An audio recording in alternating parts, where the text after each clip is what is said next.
दोस्तों, स्वागत है आप सभी का हमारे ऑडियो बुक समरी में, जहां पर आप देख सकते हैं कंप्लीट बुक समरीज। आज का यह वीडियो लुईस है की किताब You Can Heal Your Life पर आधारित है।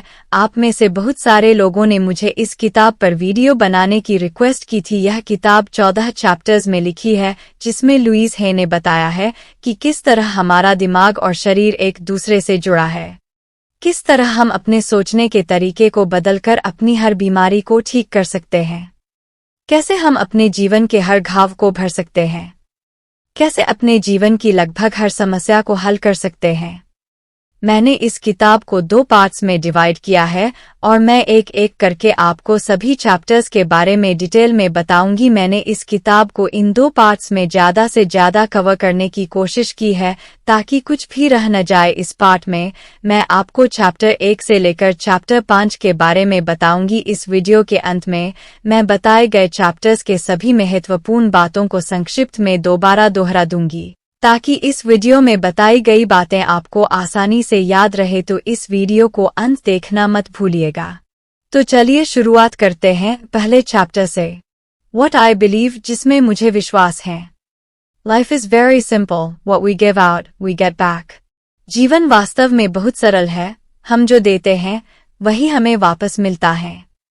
हम अपने जीवन में जिन बातों पर विश्वास करते हैं वही हमारे जीवन की सच्चाई बन जाती हैं। हम अपने मन में जो भावनाएं महसूस करते हैं उन्हीं से हम अपनी जिंदगी बनाते हैं। हम अपने जीवन की परिस्थितियां और परिणाम खुद बनाते हैं और जब हम किसी परिस्थिति में निराश होते हैं तो उसका दोष दूसरों को देते हैं, लेकिन सच तो यह है कि अपने जीवन के हर परिणाम और परिस्थिति के लिए हम खुद ही जिम्मेदार हैं।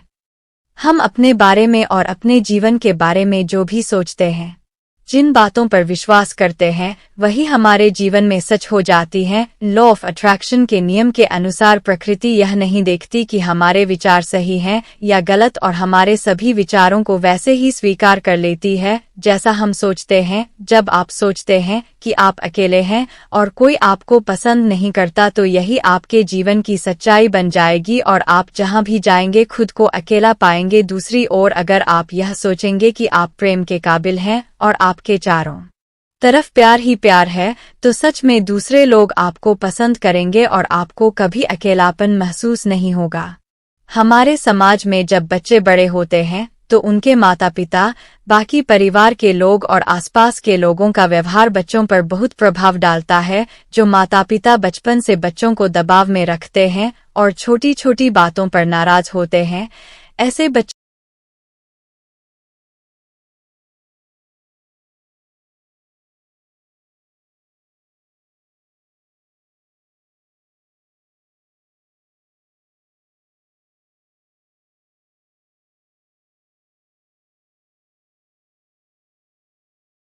The point of power is always in the present moment.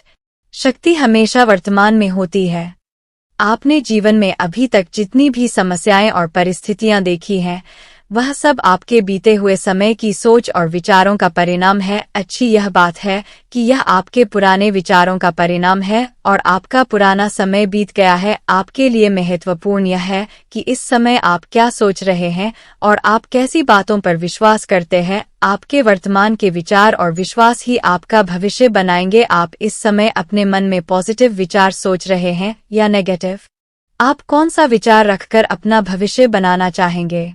अगर आप सोचते हैं कि आप एक अच्छे इंसान नहीं हैं, तो आपको इस सोच को फौरन बदल देना चाहिए, क्योंकि यह विचार आपको सचमुच एक बुरा इंसान बना देगा। जब आप इस विचार को बदल देंगे तो आप अपने बारे में अच्छा महसूस करेंगे। आपकी सारी शक्ति आपके वर्तमान में है। यह मायने नहीं रखता कि आप कितने समय से नेगेटिव विचार सोच रहे थे, आप आज ही उन्हें बदल सकते हैं और अपना एक नया भविष्य बना सकते हैं। इस बात से फर्क नहीं पड़ता कि आपका बचपन कैसा था, क्योंकि अपने भविष्य को बदलने की सारी शक्ति इस समय आपके पास है। Resentment, criticism, fear and guilt cause more problems than anything else in life. निराशा, आलोचना, भय और अपराध बोध जीवन में किसी भी चीज की तुलना में अधिक समस्याएं पैदा करते हैं।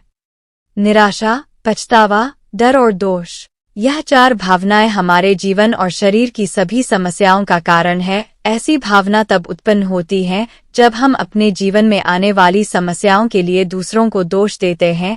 हम खुद किसी बात की जिम्मेदारी नहीं लेना चाहते। सच यह है कि हमारे जीवन में जो भी होता है हम खुद ही उसके लिए जिम्मेदार हैं, क्योंकि बाहरी समस्याएं और परिस्थितियां हमारे विचारों की परछाई हैं। मैं ये नहीं कह रहा कि अगर दूसरे लोग आपके साथ बुरा व्यवहार करते हैं तो उसका कारण आप हैं। मेरे कहने का मतलब यह है कि आप अपने बुरे विचारों से बुरा व्यवहार करने वाले लोगों को अपनी ओर आकर्षित करते हैं।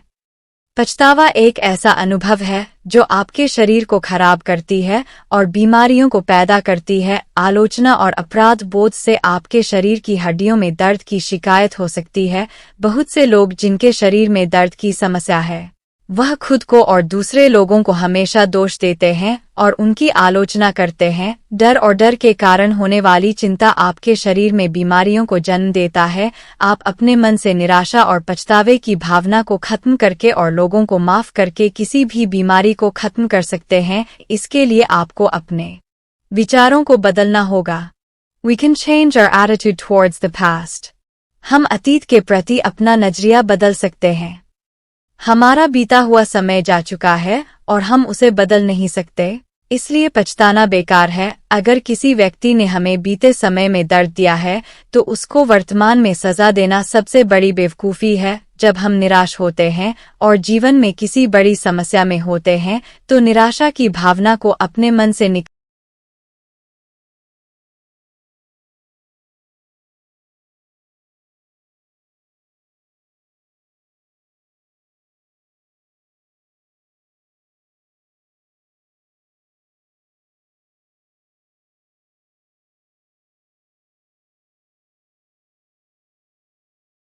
All disease comes from a state of unforgiveness. सभी रोग माफ न करने की स्थिति में जन्म लेते हैं। हमारे शरीर में किसी भी तरह की बीमारी खुद को और दूसरों को दोष देने से और माफ न करने से पैदा होती है।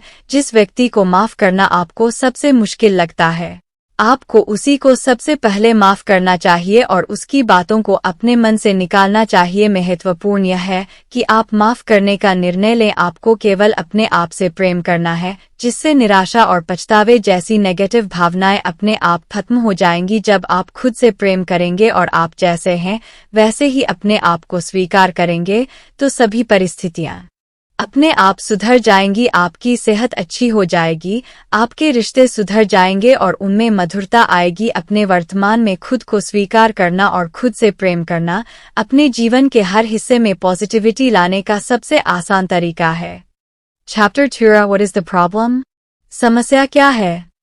इस किताब की लेखिका एक स्पिरिचुअल हीलर थी जो लोगों की समस्याओं का समाधान करती थी। लेखिका के पास बहुत से लोग अपनी समस्याएं लेकर आते थे। मैं आपको बताऊंगा कि लोग लेखिका के पास किस तरह की समस्या लेकर आते थे। 1. शारीरिक समस्याएं। लोग लेखिका के पास अपनी शारीरिक समस्याएं लेकर आते थे और कहते थे कि उनके शरीर में दर्द होता है, खून आता है, जलन होती है और कई तरीके की समस्याएं उन्हें बताते थे। लेखिका कहती है कि लोगों की जो भी शारीरिक समस्याएं थी वह उन्होंने खुद ही अपने सोच और भावनाओं से पैदा की थी। 2. खराब रिश्तों की समस्याएं। लोग कहते थे कि उनके रिश्ते खराब हो रहे हैं और दूसरे लोग उन्हें सहयोग नहीं देते। उनके परिवार के सदस्य उनकी कोई बात नहीं मानते और किसी भी बात में उनका साथ नहीं देते। 3. आर्थिक समस्याएं। लोग कहते थे कि उनका बिजनेस अच्छा नहीं चल रहा, उनके पास पैसे की कमी है, जितना भी पैसा आता है सारा खर्च हो जाता है, वे अपने खर्चे पूरे नहीं कर पाते और उन्हें लगता है कि उन्हें बिजनेस में लाभ होने की जगह नुकसान हो रहा है। 4. लोगों के जीवन की समस्याएं।